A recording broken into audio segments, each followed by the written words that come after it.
It is time to podcast. Bringing back our old catchphrase. You guys remember. You guys remember. Sorry we couldn't come last week. Once again, I had COVID. This is like the third time since we started this podcast that at least once every season so far that we've covered, we've had to miss a week because I had COVID. So Yeah, you're a COVID magnet, bro. can't help it. Can't. It Yeah. loves me. It loves me. Okay. But yeah, so we're gonna talk a little. We missed episode 6. We missed the merge episode. This one felt more like the merge episode though, because last week was just chaos. So we might touch on last week a little bit, but for the most part, we're just recapping episode 7 here. So are we? When halfway. There's 13 episodes. So, but the last episode's a double. So in theory, the season is halfway over at this point, right? Right. Yeah. Yeah. The halfway done. Now we've entered the jury phase. This was the last part of the non-jury phase. We've officially entered the jury phase at 12. Right. Or 11. So, what are your since we're halfway? What are your halfway through thoughts? Honestly, I'm really enjoying it. I thought it's been a very strong pre-merge. Yeah, really enjoyed it. Yeah, it was a good pre-merge. A lot. I feel like it was probably. It definitely was, in my opinion, better than the 41 pre-merge. As far as 42, it's close. It might be like just maybe a little less exciting. But at the same time, sometimes having a slower pre-merge means that all your power player, exciting players made it to the merge. So sometimes a lackluster pre-merge can set up a better post-merge. So not saying this was a lackluster season by any means thus far, but I feel like this season is not going to be remembered for its characters. Like, there's definitely some people that I like, and I think there's some people that could shine, but I don't know. I've been trying to think for the last 2 episodes, like what is this season going to be remembered for? Like I think 41 is going to be remembered for come on in, guys. I think 41 is going to be like the transition to like woke Survivor. Yeah, I feel like 41 is going to, if it's remembered at all. Yeah. Which there's only a few people I want to remember from season 41. In all honesty, yeah, it's not going to be remembered. But if it is remembered, it's going to be remembered for the negatives. Yeah, I think it's also going to be remembered for Survivor, just recognizing. And sorry if you hear my phone ringing. It's going to be Survivor recognizing that it's in a new era, which is cool. But they wanted to try some new stuff, but may have tried too many new things. So I think that's the legacy of 41. 42, I feel like, is going to be the season of a bunch of super fans just going at it. Just a bunch of Omer and Marianne, Mike, a bunch of like power players and making it to the merge and just going balls to the wall. 43, I don't know. I feel like we don't really have any, like, I mean, Cody is a good character, but like on season 43, I think there are better. It's a better, like, weird cast. Like for me, I'm eating it up because my 2 favorite Survivor players are Coach and Phillip, and I'm like, yes, we might have found another with Gabler, or like Cody's Amazing TV, There's more. It's a little more comedic. It's a little more like Gabon, which is, as most of you know, my favorite season. But 42, it was just like good vibes the whole way through. Great gameplay, good vibes. For this one, as I predicted in the preseason, I thought that people would have bad blood. I thought it would be a little ruthless, and that's starting to come to fruition, especially as we're getting into the individual games, starting from Ellie's exit. Yeah. Well, the thing with this season is I worry that this season could be potentially remembered for having multiple players who started off strong and had great like kind of preseason hype around them, but maybe didn't live up to like their fullest potential, if that makes sense. Owen so far. Even though I do think Owen's playing a good game. He's playing a good game, yeah. He's just not getting screen time.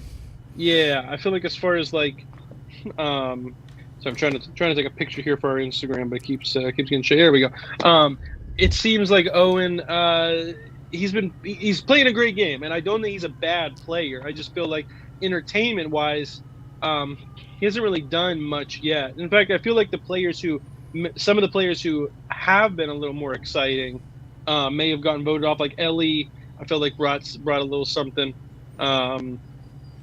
Actually, yeah, that might have been it. But like and obviously, I've been super high on Carla since episode 2. I've been saying Carla's my new winner pick, even though Jesse was my preseason winner pick, and I still think that is a strong possibility. But Sammy, I feel like isn't living up to his full potential. I feel like he was kind of like this mix of what did I say? I said he was a mix of Devin and I had another one, I forget. But I don't know. I feel like Devin from Heroes, Healers, Hustlers lived up to his full potential. Cody, same thing with Cody. Like he's been really fun to watch, but he's been kind of a little bit two-dimensional for me. There's not really a lot of three-dimensionality amongst the characters on the screen. But we're only halfway done, and sometimes it does take till the merge to see that. But while I have the teams up, I'm slowly catching up, huh? Yeah, I mean, you were down on yourself early. You were like, I have no chance. You've pretty much taken this. I never necessarily believed that. I thought, I mean, I knew it would probably even out. I mean, that's kind of what happened last season. I kind of took a bit of a lead pre-merge, and then you came back. I thought it would. I thought that would happen. I mean, we picked randomly, so rule of randoms, we would even out. Right. 84 to 63 seems close, but you also have to remember the next person going home is only 8.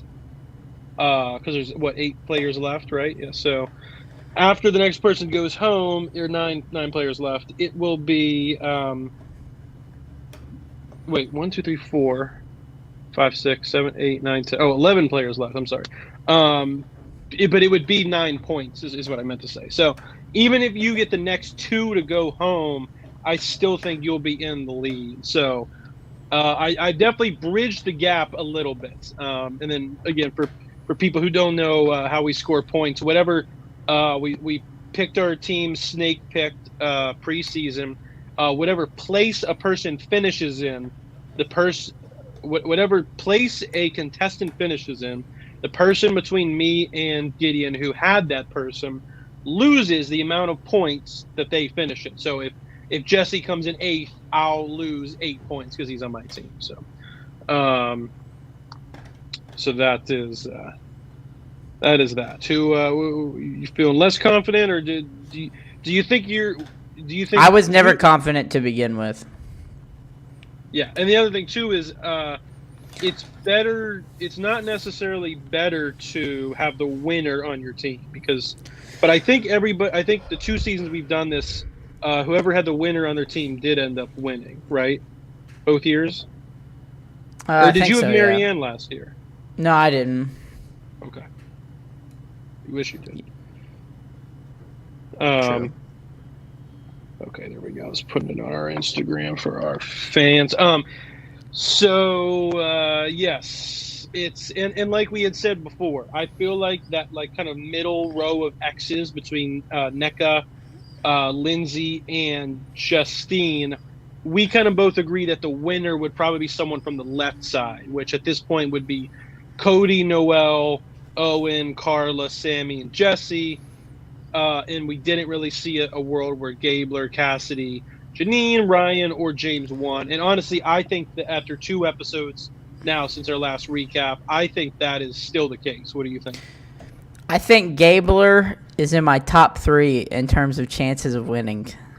Gabler? Yeah. What? He's like the most disliked guy out there.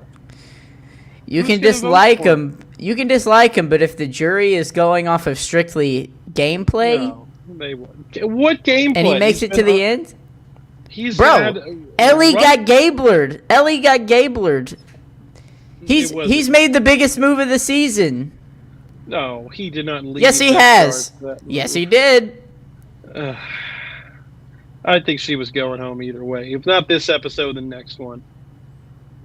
Gabler might be my last. Like, in my opinion, if I had to rank these from top to bottom, most likely to win, I think Gabler's last. Maybe Cassidy. You're crazy. Nobody here is as exciting as Gabler, man. Nah. Gabler is the most exciting person to watch. Yeah, and he's caught second wind. He's caught a second wind. Did you see him on that freaking challenge, dude? I guess.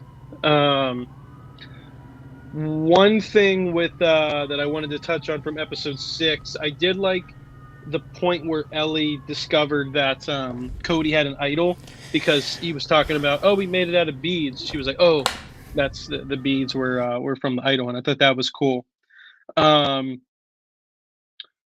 When it came time to fixing, when it came time to picking who was going to win, I thought Noelle was crazy. I was like, no chance that team wins, but just goes to show that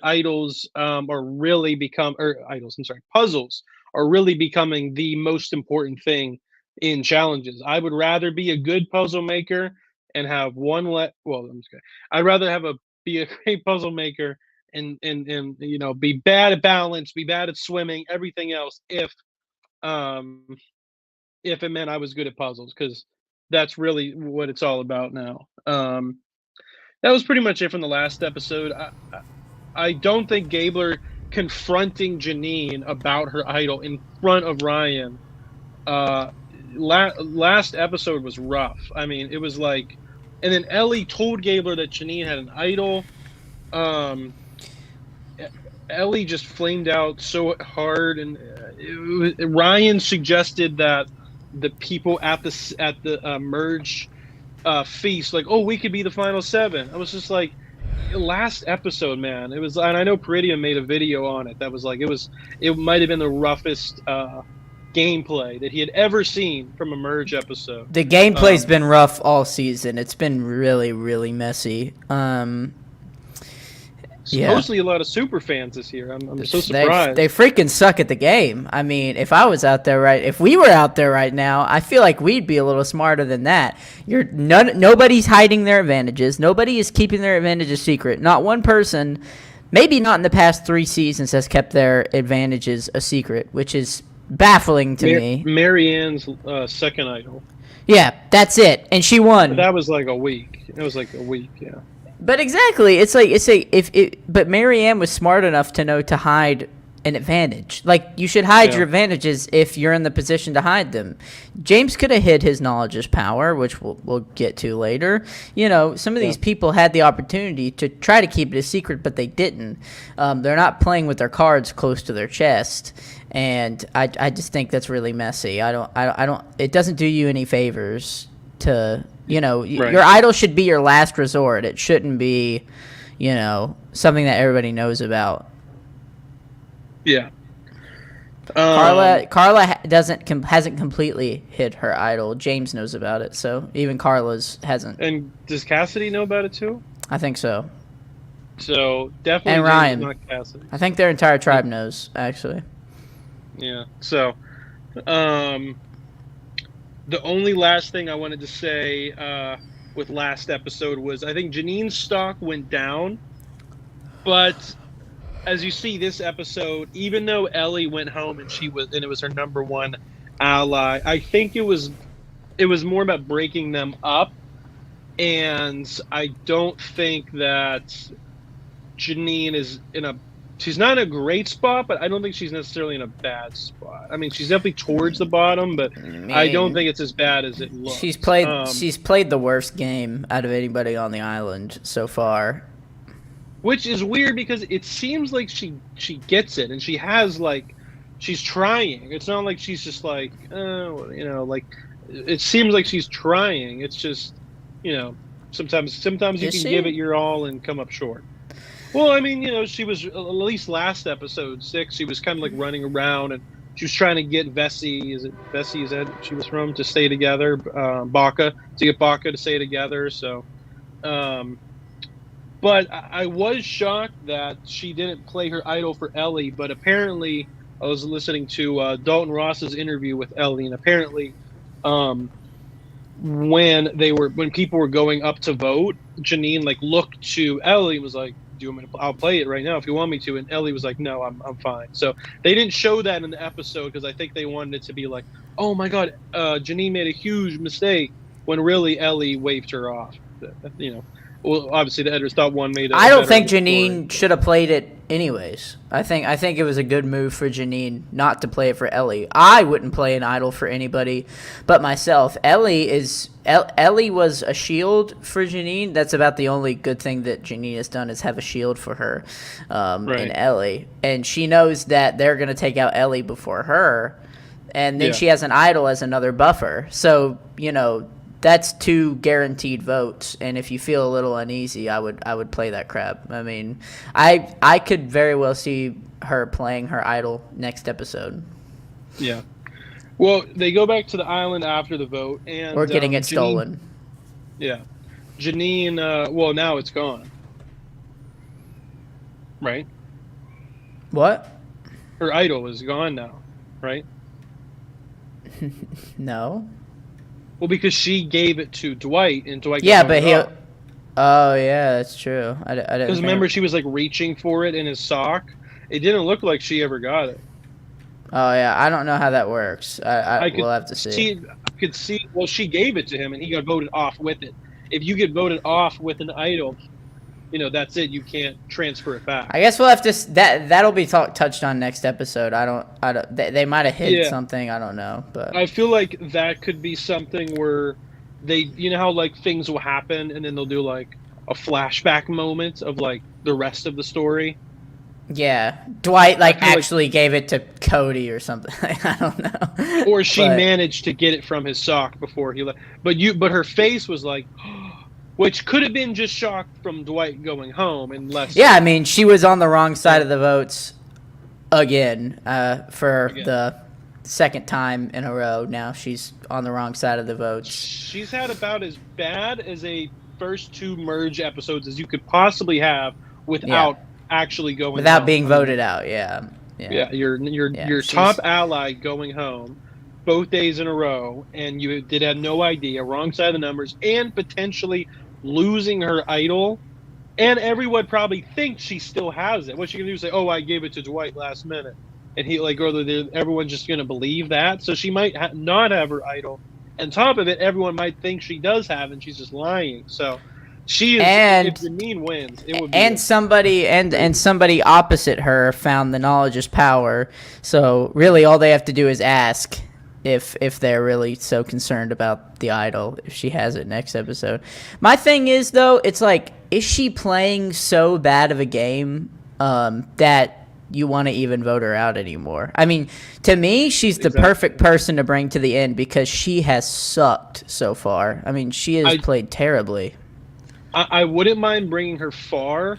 She might be risky to go to the end with because then she can be like, I was on the wrong side of the numbers and climbed my way out and somehow scraped it my way to the end. Yeah, she is. One strength that I think Janine does have is she does seem like she's a good talker and a good convincer and a good I guess a good convincer. Like, I feel like she could give a really good jury speech at the end. Someone like throwing back to oh my gosh, Christy from Survivor Australia, and saw her season, but she came to the end in a similar position. Like, it seems like even if she's like not in their alliance, it still seems like she has a good connection with the girls that are still in. And even if she gets to the end and convinces, like, I'm not saying she could convince a jury to give it to her, but I could see her convincing a jury to swing like 1 or 2 votes her way, which could take away from the should-be winner. Still waiting for that season where we have every season nowadays, it's for Final Three. It's like definite one and. Well, I don't think there's going to be a Final Three, right? I think it's a Final Two. Oh, what makes you say that? Well, if it was a Final Three, then Dwight would have been a member of the jury, but he's not. Right? Do the math. Am I wrong? Let me see. Pull up the chart. Well, he did say that he was one too short, so there's Let's right see, now. 1, 2, 3. So that would mean 1, 2, 3, 4, 5, 6, 7. Oh, Final Three for sure. Yeah. Never mind. I'm stupid. Wait, what was it? So yeah, 1, 2, 3, 4, 5, 6, 7, 8. Yeah, because it has to be an odd. It has to be an even number of people. So I wish they bring back Final Two. Even just for one season, I'd be cool with it. Yeah. My thing, and I have always said this: if you're gonna have Final Four fire making, you should have it be a Final Two. If you're gonna do that, that could be cool. The only thing I dislike about Final Two is that the person because when you're a Final Four coming into a Final Three, yes, if you win the Final Four challenge, you get a pretty large amount of power. But when you're in Final Three and there is a Final Two and you win that Final Three immunity challenge, that is like an unbelievable amount of power. Like the person who wins, I honestly think that's the biggest reason they switched to Final Threes, because now once people learn how to actually play this game and how to win, it was like if you won Final Three challenge, you were almost guaranteed to win, unless you're Tony in season 28. Yeah, but that should be proof of why it can still work. So, but yeah, so Janine, when she got voted off, or when Ellie got voted off, she came back to the island and she did this interesting strategy that it looks like. It's weird because it looked like Cassidy kind of told her to do this, or not Cassidy, Noelle, who I wanted to talk about. Noelle eventually, dark horse winner. I know I said that 2 weeks ago. I think she's really starting to look like a winner's at it, potentially. I'm not saying she's my pick, but I don't rule her out as much as I did a couple weeks ago. Okay. She does the strategy when she comes back where she kind of is like, oh man, Ellie went home. Oh well, it's okay. We were tight, but like I was starting to, she kind of played it very cool. What do you think? Was that smart of her? Or? I don't think she played it cool at all. I thought she was a little too extra with it. I mean, Really? Going around saying, I mean, isn't that how the edit made it look like? I thought she was like, Noelle was like, okay, play it cool, and I was like, okay, yeah, of course, that's a good thing. And then Noelle was like, no, I'm actually like so fine, like I'm totally good. It's actually better for my game that I was left out of the vote. Yeah, I would have been like, this chick is lying to my face. I wouldn't have believed it, but maybe it came off different on camera. So a good idea. Poor execution. Execution. Yeah, okay. I thought so. Yeah. That challenge though yesterday, I thought it was one of my favorite new challenges. It was my favorite challenge of the past 3 seasons in terms of individual. I just hearing it be explained, I was like, okay, finally something different. It felt fresh. It felt good, and I liked it. I liked it when It wasn't anything like super new. Like the crawling through was done before, but it was like doing it in that order with the teams of 2, and then the 2 become 4. That itself is a strategy. Yeah, they ended up drawing rocks, which I'm sure the producers were a bit let down when they drew rocks. I'm sure they wanted some drama. I wanted drama as well. Me personally, I would have been like, I don't want to draw rocks. I want to go with freaking Cody or I almost wish they told them don't do it randomly, like it has to be. Or you can't do that though. Well, they can do whatever the hell they want. Can't they? But I almost wish if they would have gone with rocks, I almost wish they just wouldn't have showed us that on TV and just let us assume that they did it, but democratically. But yes, good challenge. almost the whole episode centered around the challenge. Right? We had like 2 commercial breaks just in the middle of the challenge. I know. I was watching it with Livy, my girlfriend, and she was like, yeah. What? So much of this episode is the challenge. I was like, well, yeah, it's a big, like, long challenge. But Yes. it was, I thought it was great. It was a little bit old school-esque where challenges actually mattered. Remember when that was a thing? I missed that time. The good old days. The good old days. Only thing I didn't like, and I know I texted you in the middle of that challenge during it, was, man, Jeff was on full cringe. Jeff needs his talk show back, bro. He's like, the great thing about this game is you still work together. What do you think about that? I would be like, Jeff, we still got a challenge to run, brother. My adrenaline's going to wear off. Well, he's like, okay, moving on. But before we do, he's like, everybody go help Noelle. Like, he told them to go help her. They said, embarrassing go help as well. Noelle. Why do we have to show that on camera, too? Like, And then they went and helped her based on, because it's not like they all ran over when he said, okay, challenge done. They stood there for a second. He's like, all right, everyone go help Noelle. And then they all went. And he was just like, this is really beautiful to see. Everybody working together and helping out a fella. I'm like, you told them to. You literally told them to do it. And then you're like crying. I mean, I think they would have helped her out anyways. I mean, I like to think that, but you know. But it was just like he told them to do something, and then he took like a minute of time to talk about, and then it has that thing where everyone's like hands on their hips, catching their breaths, and the camera swoops and sees them all. It's like this might be the individual portion, but you guys have really come together. And I'm just like, oh my gosh. And then like she took her leg off mid-challenge, which like, made sense. It was holding her back. And Jeff went, that's amazing. Like, how is that amazing? Noelle has lost her leg in the challenge. And then she got stuck afterwards. So I'm like, his amazing now looks like he was being sarcastically douchey because he was like, she lost her leg. That's amazing. And then she just comes in last place. It's, oh my God, Jeff just he's trying to be too PC hero-y, I feel like. That being said, I don't want anyone else to host Survivor other than Jeff Probst. I still love him. All that being said. If there was ever an episode for me to disagree, it would be this. But overall, I still love Jeff Probst. I do too. But it's like Jeff is trying to prove that. I think Jay said, I think this challenge was unfair on Noelle. Brother, every challenge is unfair on Noelle. She's disabled.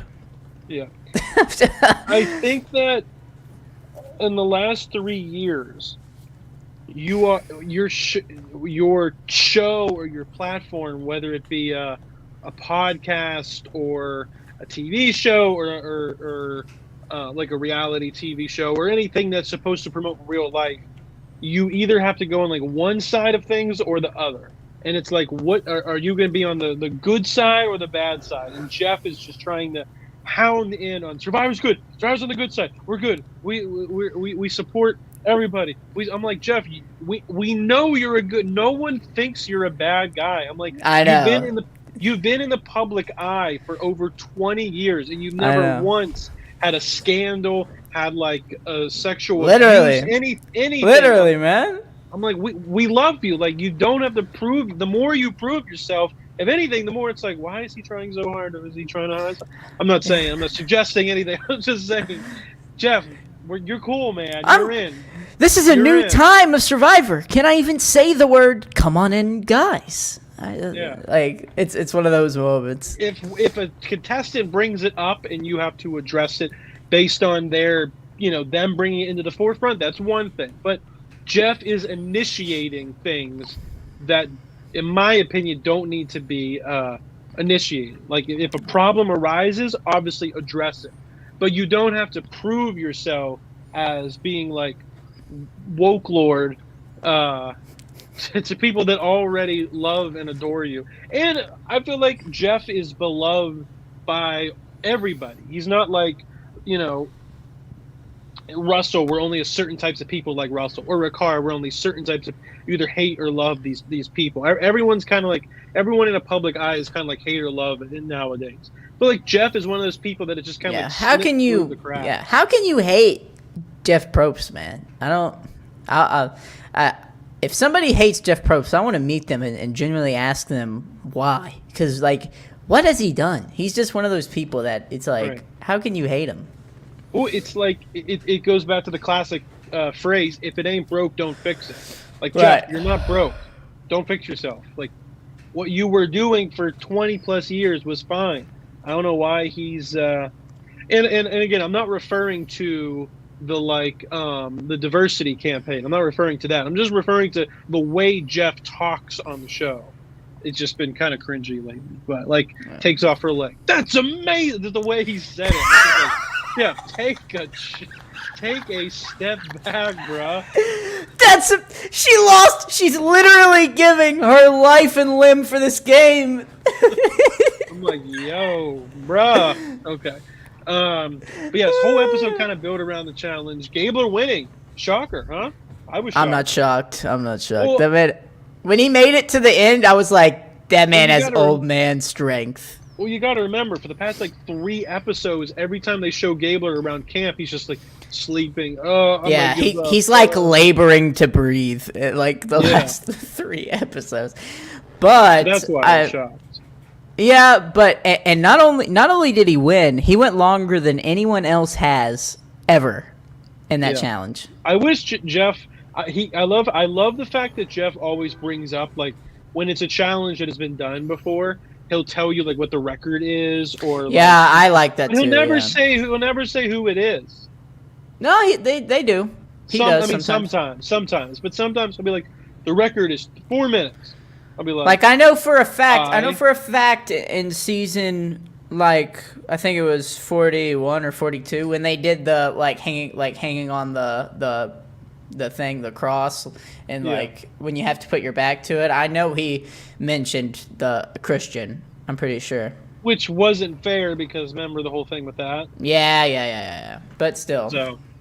But like, it would have been cool to know who did that. But anyway, it reminded me of an old school challenge, which I liked.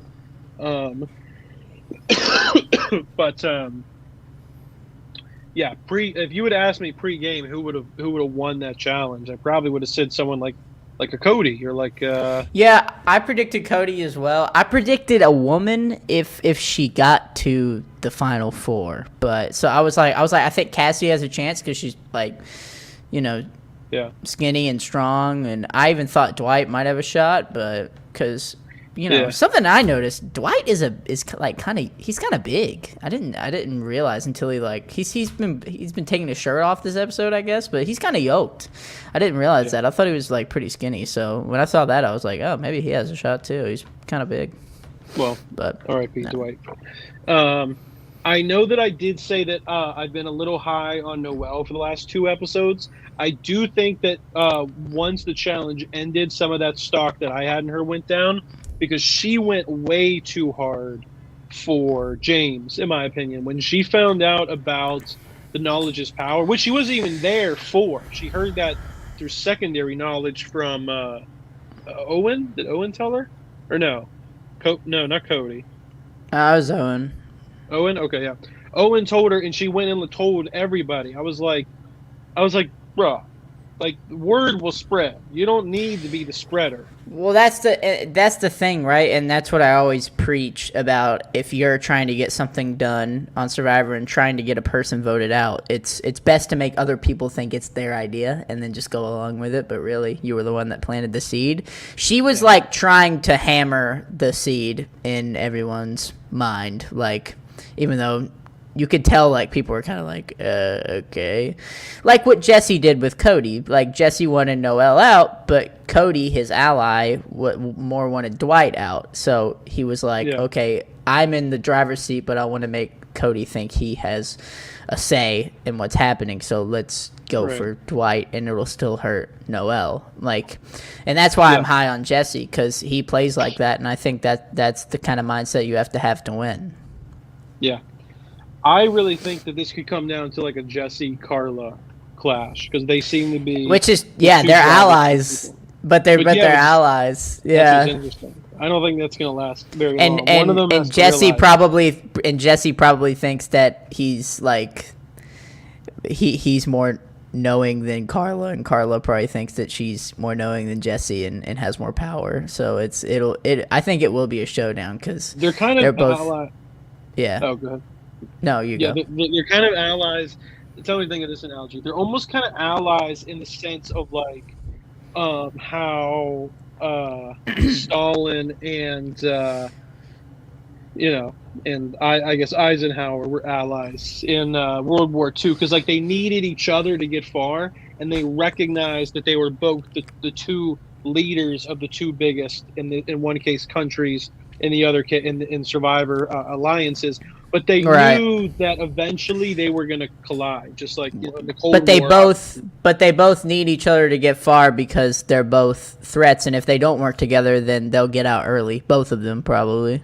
Yeah, if Jesse gets Carla out, Jesse is the number one threat in the game de facto. Right. If Carla gets Jesse out, Carla's the number one threat in the game de facto. So it does make sense that they're both keeping each other at the moment, and they're also presenting targets to come up in like Noelle. Like there's people with target. Like Noelle has a target on her back right now. Cody's name has been thrown out a few times. Janine is at the very bottom. Gabler has been thrown around. Gabler's been thrown out by Owen. We'll see if that comes to fruition. James is seen as a quote unquote social threat by some. I don't get that, but yeah. What was that? Did you hear James's voice this episode? He needs to clear his throat. Yeah, I literally was like, I was watching it with my dad, who first episode he's seen all season, and I swear my dad went like like cleared his own throat just like subconsciously. I thought that was funny, but it was like he was talking into a fan the whole. Ryan's name is being thrown out for physical reasons. I'm like, yeah, but yeah. Would you say Ryan is like the Jonathan of this season, or do we even have a Jonathan this season? You can't replace Jonathan. Come on now, he's one of the goats. goats. Sense that he's like the clear. Most athletic. I don't think Ryan's clear. I think Cody's a bigger physical threat than Ryan. I just think Ryan's big. Cody's more athletic, but yeah. As far as puzzles go. Yeah, and Ryan's not too great on puzzles, and Cody probably ain't either. So. Yeah. I think it's going to be fun to see how these challenges go. I mean, freaking Gabler won the first individual immunity, so that should be an indicator of how this season's going to go. I don't think anybody's going to win the necklace more than twice. I'll make that prediction. Yeah. What was that? Horn? I live off a bridge, sorry. Nice. I live under a bridge. All right, well, I mean, Dwight goes home. One thing I was going to say, I did like how there's already, it just goes to show that there is a level of understanding the game that happens so quick, because the knowledge is power literally is in its third year. Like, this is the third time we've seen it. But it's had no impact on the game whatsoever. Well, yes. I'm just saying it's in its third year, but already there's like a full-blown strategy on how to avoid it. Meaning when you know someone has it and is likely to play it, you transfer idols and stuff to other people. Which I wonder if this will evolve to the point of purposely asking the wrong person because they're more likely to have an idol than the correct person because you know that's going to happen. That would be cool. But it's like Owen suggesting... excuse me. Owen suggesting that to pass the idols around. I was like, oh my gosh, genius. I was like, it's so crazy that this whole time it's only third season since its inception, and we already have a strategy of how to avoid it, of how to play with it. Yeah, it was like you would think that like I said, I was watching it with my dad, and I was like, he's probably watching this thinking that this knowledge of power thing, because he doesn't watch Survivor since Kageyama was last, or what the hell is it called? Oh my gosh, what was before Blood versus Water? Karamoan, right? Yeah, Karamoan. Besides Karamoan, he hasn't watched it. So I was like, he's probably watching this, thinking the knowledge is power has been like a long-term thing, because there's already an entire strategy around it. So interesting to see what James does with it. Tell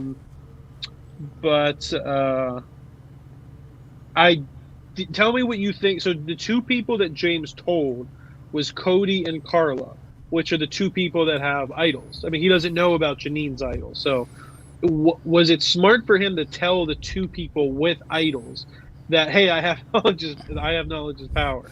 Not smart at all. He shouldn't have told anyone. And yes, those were arguably his two biggest allies, that and Cassidy. But yeah, I just. But then he told Cody.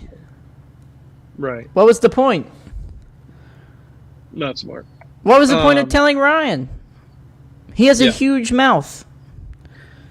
I thought this was a decent episode overall, but it was like a bit messy after the challenge. Like, it's been a messy game overall. I guess the reason Dwight went home is because Cody wanted him to.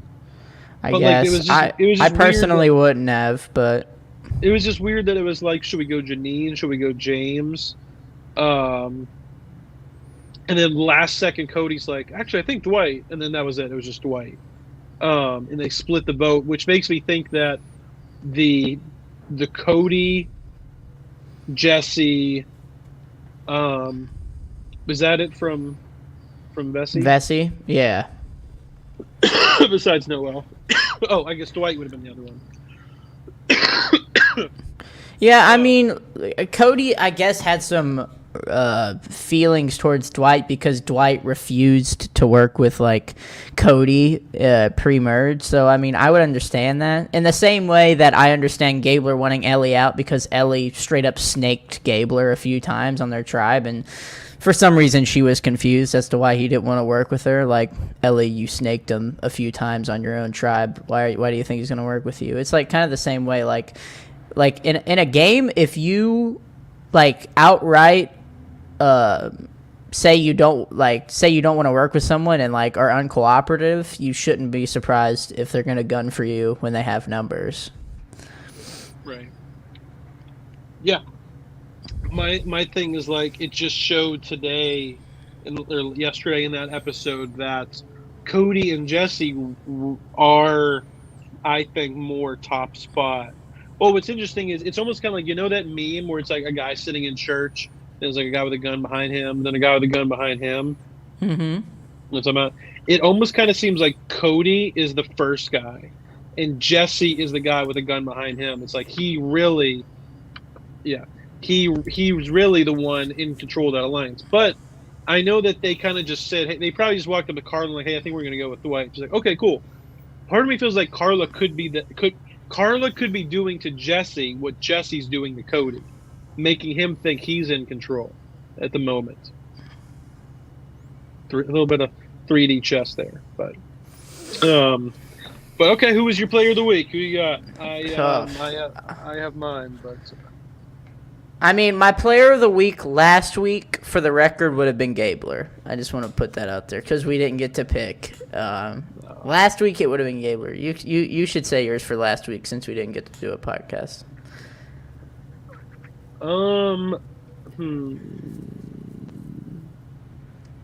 It would probably have to be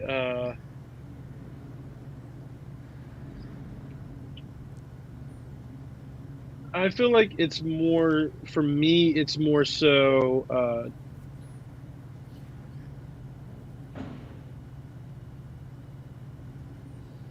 I don't know. Last week was a really tough week. Because Gabler threw out Ellie. And by throwing out Ellie's name, he threw out Ellie's name, yes. And I think everybody wanted somebody that we could almost unanimously back behind. But it was almost kind of like no one was saying names because they didn't want to seem like they were the person in charge. So as soon as Gabler threw out Ellie, everyone was like, "Yeah, Ellie works. Ellie works." I don't know. Last week was tough because who won immunity? Oh, there wasn't immunity. It was individual. It was the team immunity. Gabler did have immunity though. What, last week? Yeah. But not an individual, right? No, but he was immune. Right. Not Cassidy. It would probably have to be either Cody, Jesse, or Carla last week for me. No love for Gabler, the person who orchestrated the move. I don't think he orchestrated. I think he threw her name out in front of everybody, and that was it. And that was, and then everyone just kind of rolled with it because they all wanted to agree on it. But Ellie was already arguably the number one targeted person before he said that. So, all right. Give it to Carla then. I know you're going to. I'll probably have to go to Carla last week.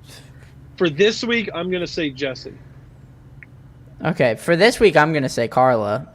I would say Gabler, but he was on the wrong side of the numbers. He was playing great this episode again, Gabler. Yeah. He won immunity. His name might have been thrown out there. His name was thrown out pre-merge pre-challenge by Owen. I would have said Gabler, but his ally Sammy was on the right side of the numbers, and he was not, which worries me. So I think his stock definitely took a hit. Despite winning immunity. But I'd say Carla just because I don't think this move by Jesse and Cody necessarily helps them any. I think it helps Carla the most. And she can sit back and let the alliances eat each other while hers stays intact. So, well, I guess the question is, did Carla know that? Did she go along with it because she recognized that, or did she just go along with it because that's what the majority wanted? So it's kind of the majority. I mean, she went with what the majority wanted, but well, you can't say she's the player of the week just because something happened that benefited her. She's the only person in the whole cast, to me, that had a positive. That took something positive from this episode. I feel like everybody else shot themselves in the foot, besides Carla. But not due to her own. No, but the gameplay is so bad that the bare minimum to be MVP of the episode is just to not suck and go with the majority. That's how bad the freaking gameplay is. Well, we'll see. We'll see. To me, it would either be Carla or Sammy. That's the only two people I feel like didn't take a hit. Or Cassidy, but she was invisible. I don't think this move helps Cody or Jesse. Hot take maybe, but it might bite them later. Because Dwight wanted to work with them now. Yes. I mean, clearly Cody wanted to vote him out for a reason, so. But I guess we'll see. This might have to be like a let's see how next episode plays out. Then we revisit this one, player of the week wise. But cool. Anything else you wanted to talk about the episode? Nope. Next episode, I think Sammy. I think this might be Sammy's make or break episode. I think we either see him emerge as a favorite to win, or he goes home. Yeah, part of me thinks next episode nothing's crazy going to happen. So, I could see it being James, Gabler, Ryan, Cassidy, Janine. I don't think any of the power players are going home. I was actually wondering what Jay just asked. Not necessarily. Are we going to get a double boot? Because look, there's final 5 coming into finale. So episode 8, 1 gone. Episode 9, 1 gone. Episode 10, 1 gone. 11, 1 gone. 12, 1 gone. Which would mean 13. The finale, you would come in with 1, 2, 3, 4, 5, 6. So, in theory, yes, there absolutely should be a double elimination episode at some point. In theory. Yeah, in theory, unless there's like a medevac or, something like that. Oh, and also, unless they say, we're going to do final 6 for the finale this season, which I think 5 is the perfect number. They've done 5 for 41, 42, think it worked out just fine. Adding 6 to me would be overkill. Or there's also a chance, we don't know that there's going to be 13 episodes. There's been 13 for like the last at least 5 or 6 seasons of Survivor. If not, there might have always been 13. I know it's been 13 for a long time, so they could do 14 this season, in which case they wouldn't have to worry about double elimination. But yes, I think there will be a double elimination sometime this season. But we can end it there. Guys, thanks for watching. Sorry again we missed last week. Again, because of COVID, we weren't sure that we were going to do a recap this week. So sorry that we haven't been able to get guests. We have like plenty of guests. Dr. Mike, I was just talking to him the other day. He said he wants to come on. JD's been trying to come on. So we have guests that want to come on. We promise. It's just because of weird circumstances. It's been tough so far. But Peridium, Idled Out are going to come on at some point. We're trying to get the Survivor specialists. We're trying to get Drew and Emily. Speaking of which, check out their Hot Take show every Tuesday on this channel. We have a Survivor Best Of coming up very soon. I know we just had Marianne, but we should be having another one in like 3 weeks, I believe, maybe 2 or 3 weeks. I forget. Let's say 3. We also do a clip of the week every Saturday. Yes, Dr. Mike from HHA. And we still have top 10 most epic Survivor challenges coming up soon. So be sure to subscribe to the channel so you don't miss any of any of that. Check out our Twitter and our Discord. The links to both are in the description. Please subscribe. Please like the video. And other than that, rest in peace, Takeoff.